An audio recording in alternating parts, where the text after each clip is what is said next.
Raja-Raja 2 ayat 1. Ketika saat kematian Daud mendekat, ia berpesan kepada Salomo anaknya, "Aku ini akan menempuh jalan segala yang fana. Maka kuatkanlah hatimu dan berlakulah seperti laki-laki. Lakukanlah kewajibanmu dengan setia terhadap Tuhan Allahmu, dengan hidup menurut jalan yang ditunjukkannya, dan dengan tetap mengikuti segala ketetapan, perintah, peraturan, dan ketentuannya. Seperti yang tertulis dalam hukum Musa, supaya engkau beruntung dalam segala yang kau lakukan dan dalam segala yang kau tuju. Dan supaya Tuhan menepati janji yang diucapkannya tentang aku, yakni, jika anak-anakmu laki-laki tetap hidup di hadapanku dengan setia, dengan segenap hati, dan dengan segenap jiwa, maka keturunanmu takkan terputus dari tahta kerajaan Israel. Dan lagi engkau pun mengetahui apa yang dilakukan kepadaku oleh Yoab, anak Seruya, apa yang dilakukannya kepada kedua panglima Israel, yakni Abner bin Ner dan Amasa bin Yeter. Ia membunuh mereka dan menumpahkan darah dalam zaman damai seakan-akan ada perang, sehingga sabuk pinggangnya dan kasut kakinya berlumuran darah. Maka bertindaklah dengan bijaksana dan janganlah biarkan yang ubanan itu turun dengan selamat ke dalam dunia orang mati. Tetapi kepada anak-anak Barsilai orang Gilead itu haruslah kau tunjukkan kemurahan hati. Biarlah mereka termasuk golongan yang mendapat makanan dari mejamu. Sebab mereka pun menunjukkan kesetiaannya dengan menyambut aku pada waktu aku melarikan diri dari hadapan kakakmu Absalom. Juga masih ada padamu Simei bin Gera, orang Benyamin, dari Bahurim. Dialah yang mengutuki aku dengan kutuk yang kejam pada waktu aku pergi ke Mahanaim. Tetapi kemudian ia datang menyongsong aku di sungai Yordan, dan aku telah bersumpah kepadanya demi Tuhan, takkan kubunuh engkau dengan pedang. Sekarang janganlah bebaskan dia dari hukuman, sebab engkau seorang yang bijaksana dan tahu apa yang harus kau lakukan kepadanya untuk membuat yang ubanan itu turun dengan berdarah ke dalam dunia orang mati.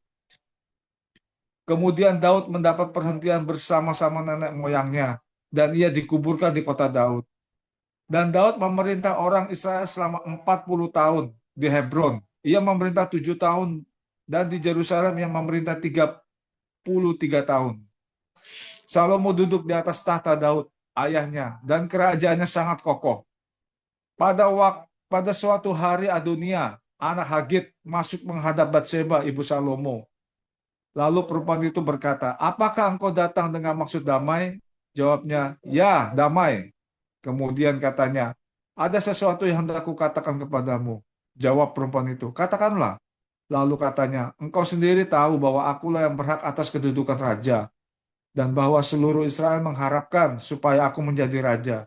Tetapi sebaliknya kedudukan raja jatuh kepada adikku, sebab dari Tuhanlah ia mendapatnya.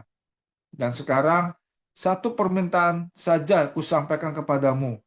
Janganlah tolak permintaanku." Jawab perempuan itu kepadanya, "Katakanlah." Maka katanya, "Bicarakanlah kiranya dengan Raja Salomo, sebab ia tidak akan menolak permintaanmu, supaya Abisak, gadis Sunem itu, diberikannya kepadaku menjadi istriku." Jawab Bathsheba, "Baik, aku akan membicarakan hal itu untuk engkau dengan raja." Bathsheba masuk menghadap Raja Salomo untuk membicarakan hal itu untuk Adonia. Lalu bangkitlah raja mendapatkannya serta tunduk menyembah kepadanya.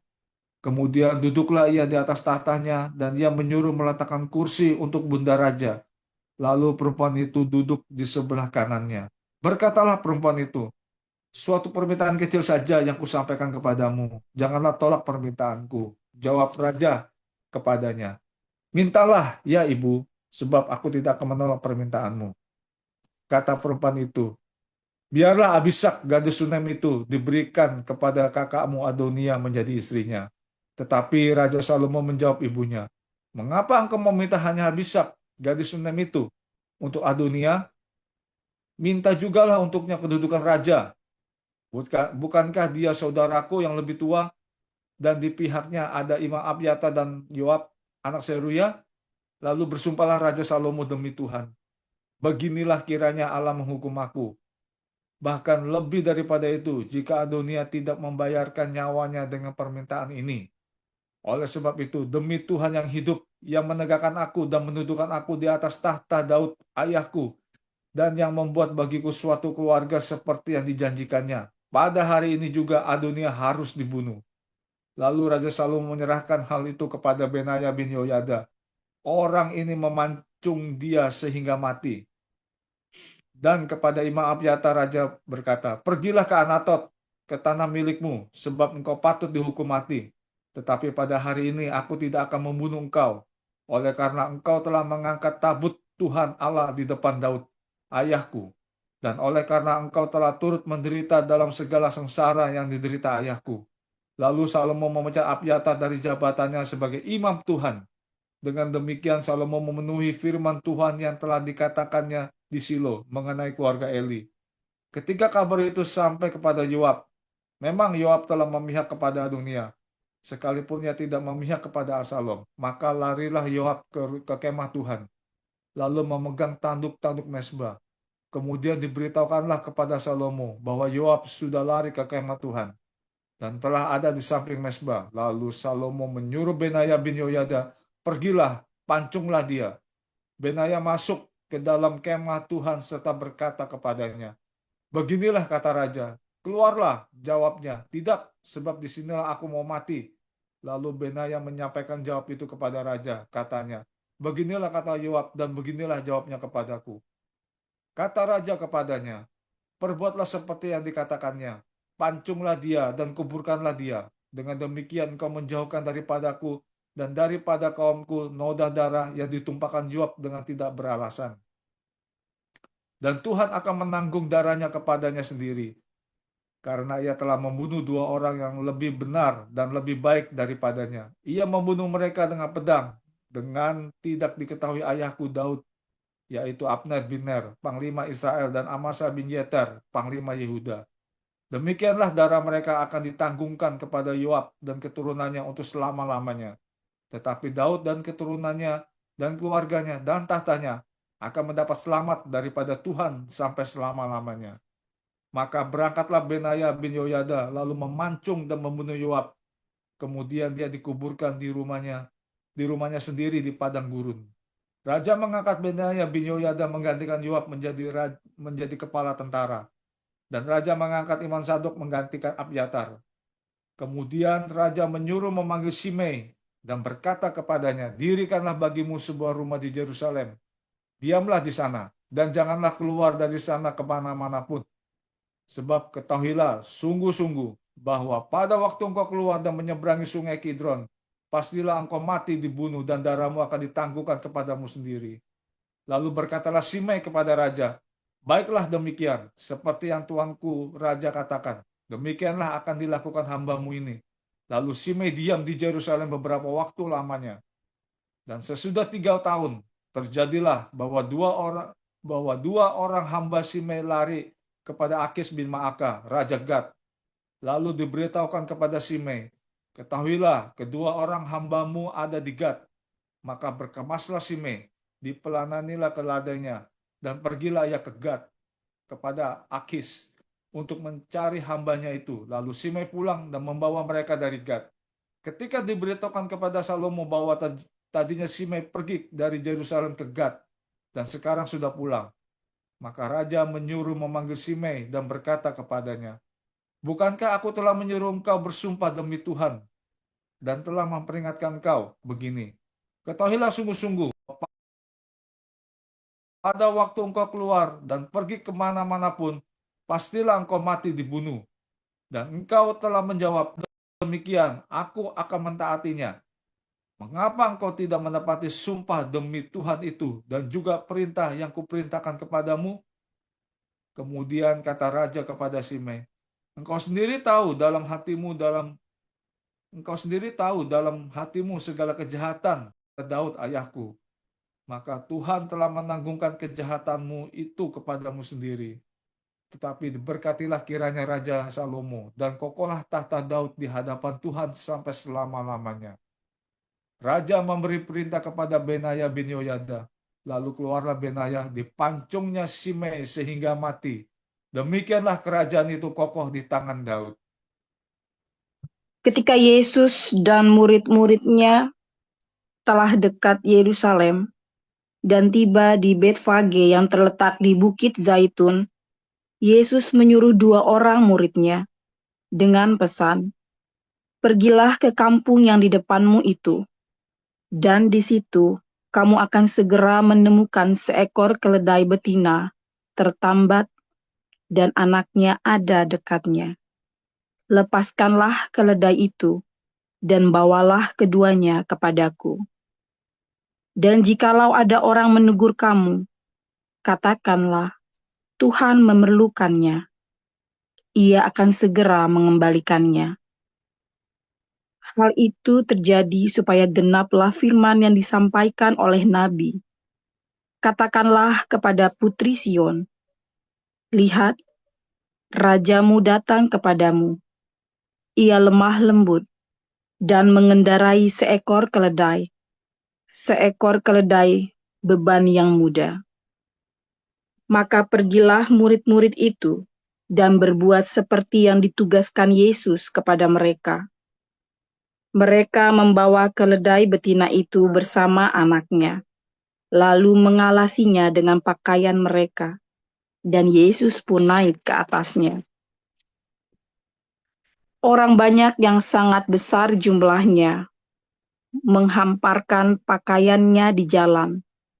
Ada pula yang memotong ranting-ranting dari pohon-pohon dan menyebarkannya di jalan.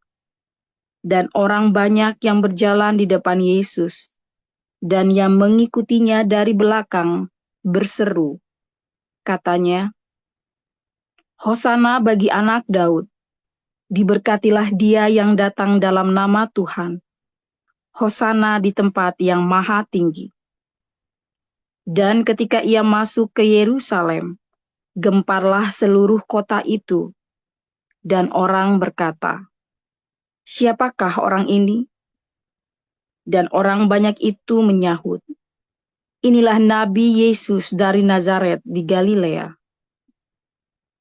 Lalu Yesus masuk ke bait Allah dan mengusir semua orang yang berjual beli di halaman bait Allah. Ia membalikkan meja-meja penukar uang dan bangku-bangku pedagang merpati, dan berkata kepada mereka, "Ada tertulis, rumahku akan disebut rumah doa, tetapi kamu menjadikannya sarang penyamun." Maka datanglah orang-orang buta dan orang-orang timpang kepadanya dalam bait Allah itu, dan mereka disembuhkannya. Tetapi ketika imam-imam kepala dan ahli-ahli Taurat melihat mukjizat-mukjizat yang dibuatnya itu, dan anak-anak yang berseru dalam bait Allah, "Hosana bagi anak Daud," hati mereka sangat jengkel. Lalu mereka berkata kepadanya, "Engkau dengar apa yang dikatakan anak-anak ini?" Kata Yesus kepada mereka, "Aku dengar. Belum pernahkah kamu baca? Dari mulut bayi-bayi dan anak-anak yang menyusu, Engkau telah menyediakan puji-pujian." Lalu ia meninggalkan mereka dan pergi keluar kota Betania dan bermalam di situ. Pada pagi-pagi hari dalam perjalanannya kembali ke kota, Yesus merasa lapar. Dekat jalan ia melihat pohon ara, lalu pergi ke situ. Tetapi ia tidak mendapat apa-apa pada pohon itu, selain daun-daun saja. Katanya kepada pohon itu, "Engkau tidak akan berbuah lagi selama-lamanya." Dan seketika itu juga, keringlah pohon ara itu. Melihat kejadian itu, tercenganglah murid-muridnya, lalu berkata, "Bagaimana mungkin pohon ara itu sekonyong-konyong menjadi kering?" Yesus menjawab mereka, "Aku berkata kepadamu, Sesungguhnya jika kamu percaya dan tidak bimbang, kamu bukan saja akan dapat berbuat apa yang kuperbuat dengan pohon ara itu, tetapi juga jikalau kamu berkata kepada gunung ini, beranjaklah dan tercampaklah ke dalam laut, hal itu akan terjadi. Dan apa saja yang kamu minta dalam doa dengan penuh kepercayaan, kamu akan menerimanya. Lalu Yesus masuk ke bait Allah, dan ketika ia mengajar di situ, datanglah imam-imam kepala serta tua-tua bangsa Yahudi kepadanya, dan bertanya, dengan kuasa manakah engkau melakukan hal-hal itu? Dan siapakah yang memberikan kuasa itu kepadamu? Jawab Yesus kepada mereka, aku juga akan mengajukan satu pertanyaan kepadamu, dan jikalau kamu memberi jawaban kepadaku, aku akan mengatakan juga kepadamu dengan kuasa manakah aku melakukan hal-hal itu. Dari manakah baptisan Yohanes? Dari sorga atau dari manusia? Mereka memperbincangkannya di antara mereka dan berkata, jikalau kita katakan dari sorga, ia akan berkata kepada kita, kalau begitu, mengapakah kamu tidak percaya kepadanya? Tetapi jikalau kita katakan dari manusia, kita takut kepada orang banyak, sebab semua orang menganggap Yohanes ini nabi. Lalu mereka menjawab Yesus, kami tidak tahu. Dan Yesus pun berkata kepada mereka, jika demikian, aku juga tidak mengatakan kepadamu dengan kuasa manakah aku melakukan hal-hal itu. Tetapi apakah pendapatmu tentang ini? Seorang mempunyai 2 anak laki-laki. Ia pergi kepada anak yang sulung dan berkata, anakku, pergilah dan bekerjalah hari ini dalam kebun anggur. Jawab anak itu, baik Bapa, tetapi ia tidak pergi. Lalu orang itu pergi kepada anak yang kedua dan berkata demikian juga. Dan anak itu menjawab, aku tidak mau. Tetapi kemudian ia menyesal, lalu pergi juga. Siapakah di antara kedua orang itu yang melakukan kehendak ayahnya? Jawab mereka, yang terakhir. Kata Yesus kepada mereka, aku berkata kepadamu, sesungguhnya pemungut-pemungut cukai dan perempuan-perempuan sundal akan mendahului kamu masuk ke dalam kerajaan Allah. Sebab Yohanes datang untuk menunjukkan jalan kebenaran kepadamu, dan kamu tidak percaya kepadanya. Tetapi pemungut-pemungut cukai dan perempuan-perempuan sundal percaya kepadanya. Dan meskipun kamu melihatnya, tetapi kemudian kamu tidak menyesal, dan kamu tidak juga percaya kepadanya. Dengarkanlah suatu perumpamaan yang lain. Adalah seorang tuan tanah membuka kebun anggur dan menanam pagar sekelilingnya. Ia menggali lubang tempat memeras anggur dan mendirikan menara jaga di dalam kebun itu. Kemudian ia menyewakan kebun itu kepada penggarap-penggarap, lalu berangkat ke negeri lain. Ketika hampir tiba musim petik, ia menyuruh hamba-hambanya kepada penggarap-penggarap itu untuk menerima hasil yang menjadi bagiannya. Tetapi penggarap-penggarap itu memangkap hamba-hambanya itu.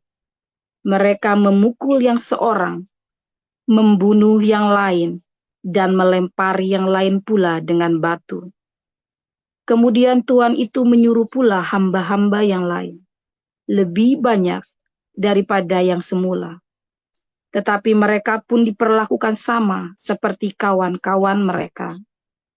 Akhirnya ia menyuruh anaknya kepada mereka, Katanya, anakku akan mereka segani.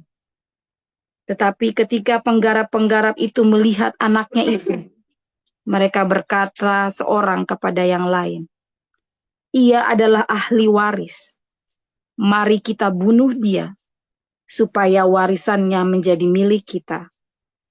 Mereka menangkapnya dan melemparkannya keluar kebun anggur itu, lalu memunduhnya.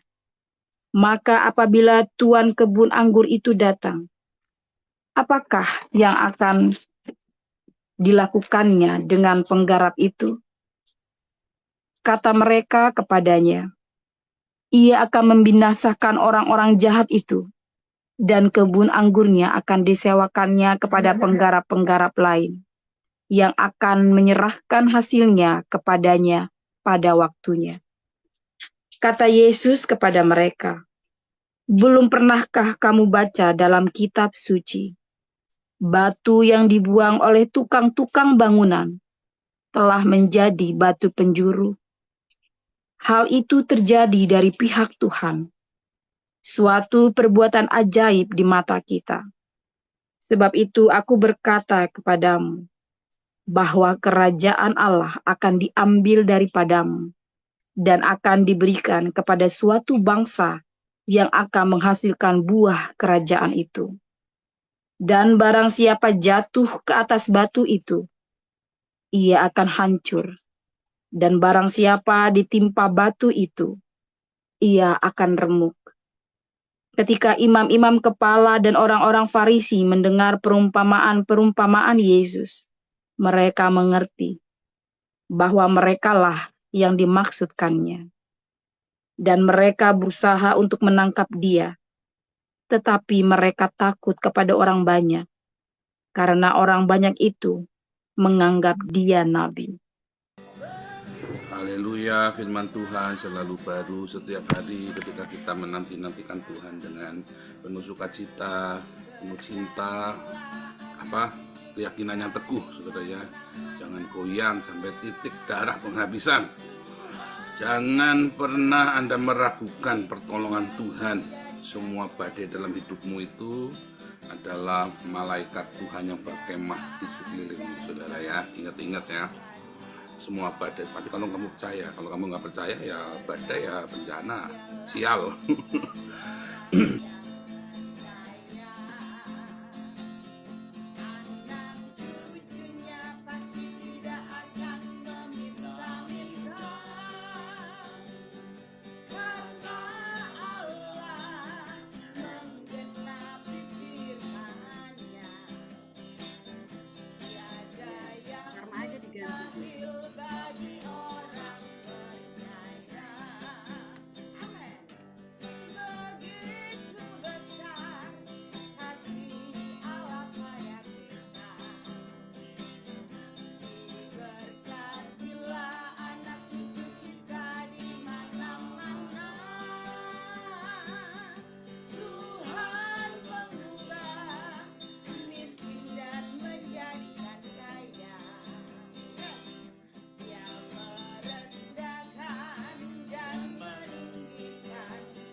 bersama dengan Tuhan, kalau kamu percaya cintanya Tuhan Yesus, dan kalau percaya itu berarti Anda juga menjadi ini ya, menjadi penyalur cintanya Tuhan Yesus. Maka semua badai yang kamu alami itu adalah malaikat Tuhan yang berkemah di sekelilingmu, yang menjagamu dari musuh-musuhmu, dari panas teriknya padang gurun, dari dinginnya padang gurun, sampai kamu tiba di tanah perjanjianmu, saudara.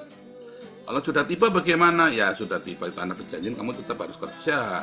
Tanah yang susu dan madu itu harus tetap dikerjakan. Sama seperti saya di tanah perjanjian saya di Belanda ini adalah tanah perjanjian saya yang harus saya kerjakan setiap hari, ya, harus saya kerjakan. Luar biasa, saudara. Tuhan Yesus itu dikenal sangat lemah lembut. Semua orang bilang Tuhan Yesus lemah lembut, saudara. Tapi begitu ketemu sama ahli Farisi, ahli Taurat, orang Farisi dan para pemuka agama, Tuhan Yesus menjadi sangat strict, saudara, sangat keras, ya saudara ya. Ini sangat keras kepada orang-orang, ya, kepada orang-orang Yesus, pada jemaat biasa, kepada orang-orang pada umumnya. Yesus bisa menjadi sangat kompromi sekali, seakan-akan kan sangat kompromi. Ada pelacur dibiarin saja, ada pemungut cukai yang malah dia ke rumahnya, ada banyak orang berdosa lainnya dia menerima. Sahabat pelacur dan sahabatnya para pemungut cukai dan orang berdosa, katanya ya, Yesus disebut itu. Tetapi ketika dia harus berurusan dengan kebenaran, ya, dengan orang-orang Farisi, ahli Taurat, ya, dia sangat tegas sekali membedakan bukan benar salah doktrin, saudara ya. Yesus itu tidak mau di framing dengan doktrin ini yang benar, doktrin itu yang salah. Enggak, saudara. Kalau Yesus mengajarkan, meluruskan sebuah kebenaran, ya, seperti dalam Matius 5, Matius 6, Matius 7, ada anggapan melakukan sebagian dari hukum Taurat itu, ya, dengan caranya, ya, oh boleh cerai itu boleh. Siapa bilang? Ayatnya yang lengkap nggak boleh cerai. Itu ya, ayatnya yang lengkap itu nggak boleh cerai. Nah, misalnya begitu ya, contoh. Oh, berzina itu kalau laki-laki berhubungan seks, penisnya masuk vagina. Oh, bukan. Kamu ngeliat aja udah berzina. Karena ayatnya sudah jelas, jangan mengingini wanita sesamamu. Ingin aja nggak boleh, kata Tuhan. Oh, saya kan tidak pernah membunuh. Iya, tapi waktu kamu memfitnah, katanya Paul ini maling donasi, kamu tuh sudah membunuh Paul. Ya kan? Tapi kan saya tidak merugikan Paul. Siapa bilang? Kamu merugikan dia loh. Hanya karena ada perlindungan malaikat di surga, dia bukannya rugi malah tambah untung. Nah, kan begitu, saudara. Iya kan? Ketika kamu mengatakan hal yang tidak baik itu kepada orang, kamu membunuh dia loh, saudara. Ketika kamu memfitnah, mengatakan tidak baik, ya, moreh, ya, raka, anak durhaka, orang bisa bunuh dia loh, saudara. Nah, Tuhan Yesus sangat dia meluruskan, ya, penafsiranmu yang nggak benar, yang tujuannya adalah untuk pembenaran. Nah, itu. Tetapi ketika orang Samaria datang, katanya menyembah Tuhan di Gunung Yakub, tapi kamu orang Yahudi, orang Samaria bilang di Gunung Yakub, orang Yahudi bilang harus di Yerusalem. Yesus tidak akan mempertentangkan keduanya. Dia tidak, nggak usah di Gunung Yakub, nggak usah di Yerusalem, tapi di dalam roh dan kebenaran. Karena yang benar itu menyembah Tuhan di dalam roh dan kebenaran. Itu contoh, ya, bahwa Yesus tidak mempertentangkan doktrin. Di zaman Yesus ada berbagai mazhab, saudara, ya, ada berbagai mazhab. Dan Yesus tidak mau bertentangan dengan mazhab itu. Bahkan, ya, ketika orang-orang Saduki itu datang tentang ribut tentang mazhab, ya, yang di surga kawin isinya nanti kalau satu istri punya suami 4 kali, nikah 4 kali, ya, karena meninggal, ya. Lalu nanti di surga ketemunya siapa nanti dari kebangkitan. Yang Yesus pertentangkan itu bukan masalah percaya kebangkitan orang mati apa enggak loh, saudara. Tapi yang Yesus pertentangkan dalam pikirannya orang Saduki ini adalah orang-orang ahli Taurat, tapi dari mazhabnya Imam Zadok. Ya, Imam Zadok itu adalah imam di zamannya Daud. Makanya ditegur oleh Yesus, kamu sesat, kamu tidak mengerti kuasa Allah dan kitab suci. Di surga tidak ada surga tidak ada mengawinkan, melainkan manusia akan hidup seperti malaikat. Ya, di hari kebangkitan tidak ada kawin mengawinkan, Mereka manusia kan hidup seperti malaikat di sorga. Jadi bukan masalah mazhabnya itu yang dipertentangkan, tetapi kedagingan itu loh, pemikiran kedagingan, pemikiran bahwa nanti harus ada keterikatan seks dan segala macam, itu yang dipertentangkan oleh Yesus. Jadi ketika ada pertentangan-pertentangan itu, Tritunggal Oneness, yang dirubutkan bukan Tritunggal Oneness-nya, saudara. Ya, kalau saya ini andai kata maafkan aku Tuhan Yesus ya, tapi kan memang kita harus serupa dengan Tuhan Yesus. Ada Tritunggal Oneness, saya ini Yesus, tapi sui dua-duanya nggak bilangin. Di surga itu nggak ada Tritunggal Oneness. Kamu ditanya, kamu punya buah apa enggak? Kamu buah zakar, buah dada aja kamu enggak punya, kamu mau ribut, Tritunggal Oneness. Buah dada, buah zakar aja kamu enggak ada, tapi kamu ribut nyesat-nyesatkan orang lain. Nah itu saudara, itu yang Yesus lakukan seperti itu. Ya, Anda kebayang ya, bahwa apa yang Yesus lakukan, orang-orang yang pintar-pintar ini debat sama Yesus terobos tengahnya, ternyata yang semua ini itu tadi hanya perspektif. Tapi yang penting dalam hidupmu adalah kamu berbuat kebaikan, cinta. Dalam semua pertentangan mazhab-mazhab itu, Rasul Paulus juga tidak meributkan masalah doktrin, tetapi buah dari cinta itu, apapun yang penting ada kasih katanya. Itu yang paling utama, apapun. Ya, apapun gaya bahasa rohmu, apapun ya gaya teologimu, yang penting kamu punya ada cinta. Tanpa cinta semua itu kosong, gak kepake. Ya. Dan cinta itu harus dibuktikan, katanya Yakobus dan Yohanes, nggak cuma ngomong tok.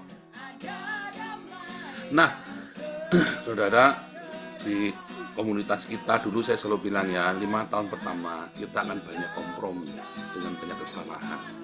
Tetapi setelah itu kita nggak boleh kompromi lagi dengan kesalahan. Saudara, yang dimaksud adalah begini, saudara ya. Di yayasan kita ini ada SOP, ya. Tapi banyak orang-orang ingin melanggar SOP ini, saudara ya.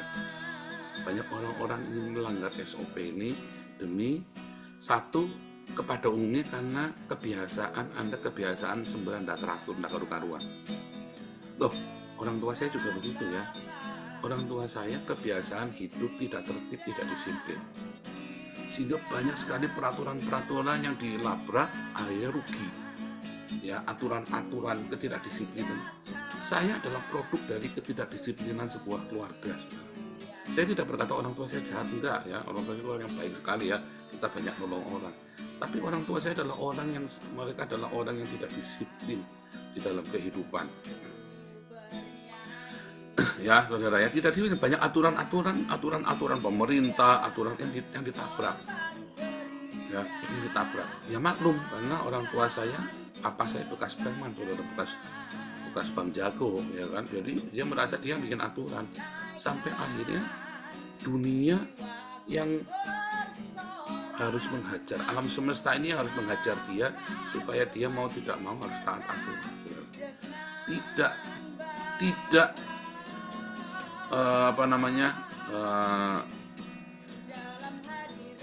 kadang-kadang kita ini berpikir, oh saya lolos kok, oh nggak apa-apa kok, saya bisa bolos, oh saya bisa akali, saya bisa kok, tenang aja.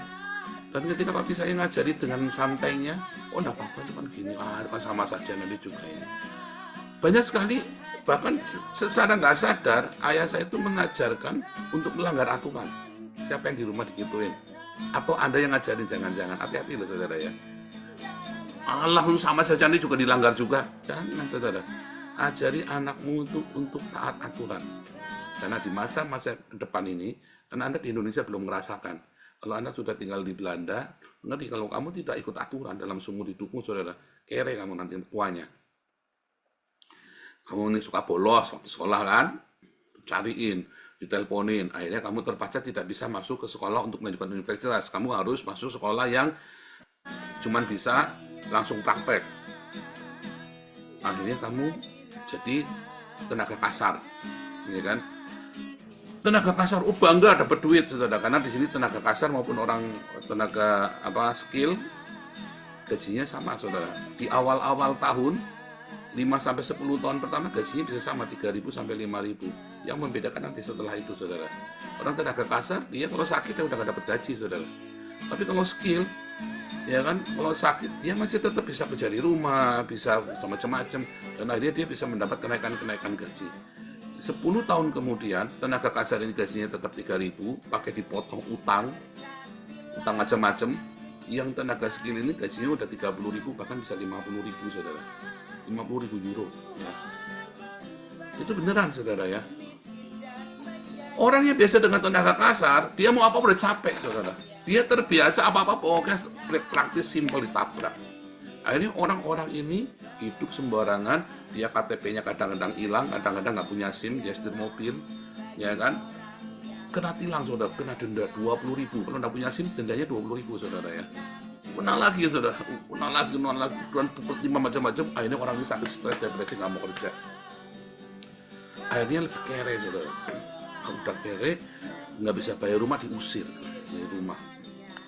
Cerai sama istrinya kan, nggak bisa, karena istrinya kan orang Belanda nggak mau kalau istrinya pengangguran, suaminya pengangguran nggak mau, dicerai sama istrinya, lalu dia nganggur, dia tendang keluar, saudara.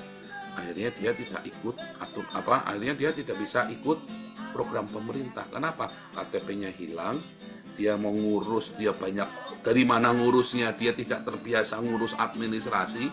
Sudah datang ke pemerintah dikasih nasihat, dia terbiasa melanggar, dikasih nasihat, dilanggar semua, blacklist, saudara. Akhirnya bahkan nomor BSN-nya dia saja, nomor pajaknya saja dia lupa. Akhirnya dia nggak bisa bikin KTP baru. Banyak di sini, saudara, yang seperti itu ya. Namanya sendiri saja, dia nama aslinya yang dia banyak ubah ganti nama, lalu dia bingung namanya dia yang tertulis di dokumen itu sebenarnya yang mana, dia nggak ngerti, saudara. Nggak bisa. Akhirnya dia nggak bisa ngurus. Ya, makanya kalau di sini kalau Anda lihat gembel-gembel itu, walaupun mereka gembel, kalau dokumen hilang, wah mereka bisa panik, saudara, wah bisa kejang-kejang tuh, bisa ngamuk-ngamuk. Karena kalau begitu mereka kehilangan KTP-nya itu, mereka nggak bisa dapat tunjangan makan, tunjangan rumah, tunjangan kontrakan, segala macam nggak bisa dapat tuh, saudara. Hanya gara-gara itu. Bukti ya. Jadi administrasi yang dilanggar. Kalau Anda di Indonesia, Anda belum berasa, saudara. Tetapi kalau Anda sudah tinggal di Eropa, ya, administrasi ini sangat penting. Karena kesejahteraannya sangat tinggi dan banyak sekali orang yang ngakalin administrasi, nipu, saudara. Sebetulnya Anda tidak bermaksud nipu, tapi Anda karena Anda berusaha ngakali prosedurnya yayasan, Anda kan dituduh nipu, saudara. Padahal Anda tidak bermaksud nipu loh, ya. Saudara, aturan untuk dapat beasiswa, ini contoh dulu ya, kakak saya kan dapat beasiswa dari gereja. Aturannya adalah dia memang benar-benar miskin, penghasilannya sekian dan tidak punya kendaraan bermotor, segala macam ya, bahkan TV pun ditanya mereknya apa, segala macam. Tiba-tiba ya biasanya ini biasanya ya, kalau mau ngambil uang, kan setiap bulan ngambil uang beasiswa, ya kan, maka dibisiki, kamu kesananya nanti naik angkot aja ya. Tapi hari itu keburu-buru, saudara. Akhirnya kakak saya datang naik motor. Artinya apa? Sebenarnya kita punya motor, tapi kita tetap mengajukan beasiswa. Harusnya nggak boleh. Ya, itu salah satu, itu contoh, saudara ya. Lalu akhirnya dibatalin beasiswanya. Terus mami saya misu-misu, saudara ya, misu-misu. Waktunya kecewa, begitu kecewa. Sebenarnya yang salah ya gerejanya atau mami saya, saudara. Yang salah mami saya, saudara. Ini saya cerita kepada Anda karena tahun ini saya minta semua prosedur itu benar-benar dijalankan, saudara ya. Yang kemarin kita banyak kompromi ya, sehingga ya kita ada kebobolan, ya selalu ada kebobolan ya. Tapi yang sekarang ini kita prosedur harus jalan. Nah nanti Anda kan banyak sekali Anda sakit hati, saudara, sama kita ya, karena Anda melanggar prosedur. Ya pengurus ya, gampang ini begini ya. Makanya statement peraturan ada untuk dilanggar itu bertobat, saudara ya. Anda yang sering bikin peraturan ada untuk dilanggar, Anda bertobat. Peraturan ada itu untuk supaya kita bisa tetap hidup di dalam damai, supaya kita jangan bertengkar. Bayangin kalau semua orang punya maunya sendiri-sendiri, bertengkar nggak? Ya kan? Yang satu pengurus, kan boleh kita kasih ya, teman-temannya kroni-kroninya semuanya langsung beasiswa semua. Nggak jelas dari mana, begitu ditolak, kepahitan, jengkel. Loh, ada aturannya. Saudara, Kemarin kita mau cari pengurus ya saudara ya, pada nggak mau saudara ya, kan takut ya, ini uang banyak, aturan juga macam-macam ya, pokoknya banyak ya. Terus saya bilang nih, aku tuh kalau mau gampang, kakakku tuh ya, adikku, adik ipar saya, kakak saya, suruh jadi pengurus, diurus pasti duitnya aman. Tapi kita sudah sepakat dari awal, nggak boleh. Bahkan saya selalu bilang bolak-balik, kakak saya ya cuman supir Grab, matanya sudah buta sebelah. Itu saja tidak saya mintakan dari yayasan, saudara. Tidak saya mintakan dari yayasan, dan ya saudara ya. Anda kalau bayangin, kalau Anda yang jadi pasti dimintakan. Saya nggak boleh, saudara. Nggak boleh. Tidak boleh. Ya udah, kakak saya ya, kalau saya sanggup support, saya yang support. Sakurang-kurangnya kakak saya, ya udah saya yang support. Itu loh saudara. Makanya begitu kemarin mami ninggalin uang yang nggak seberapa ya, ninggalin uang nggak seberapa. Saya suruh buat anak saya beli rumah dulu saudara, supaya dia rumahnya jangan kontrak. Karena saya tahu suatu ketika dia benar-benar sakit, siapa yang mau? Nanti tiba-tiba kontrakannya habis, sakit, pada pusing. Itu loh. Jadi saya sendiri disiplin dengan masalah ini. Bahkan support untuk Eropa yang kita pintakan lewat yayasan. Saya mengisi berbagai macam formulir, saudara ya. Saya sendiri mengisi berbagai macam formulir. Saya beberapa laporan itu saat yang pending, dan itu menjadi beban buat saya untuk kerjain terus ya. Karena ada beberapa laporan itu kan banyak ya. Karena saya kerjain sendiri di sini semua sama si anak-anak sudah ngirim, yang punya saya belum. Yang punya anak kemarin sudah dibikinkan semua ya, karena kita bikin bagi tugas ya saudara, bagi tugas untuk ngerjain ini, kamu ngerjain dapur, saya ngerjain untuk ini ya, untuk penangkapan apa segala macam kemarin. Karena kita belum punya tim inti, tapi nanti suatu hari saya nggak mau ngurusin lagi, saya mau timnya kita yang ngurusin, karena itu menjadi tertuduh, saya jadi tertuduh jadinya ya saudara ya. Itu pun saya kudu melakukan, harus. Umar Juni tiap, jangan lupa ya Pak, dikumpulkan ini punya anak dulu deh, yang punya saya nanti wajib lagi bantuin. Itu pun harus dikerjakan saudara. Ya terakhir saudara ya, saudara, ajari anak-anakmu disiplin dengan peraturan. Keluarga itu harus dikasih aturan saudara, yang disepakati bersama. Karena peraturan itu ya seakan-akan kejam ya peraturan.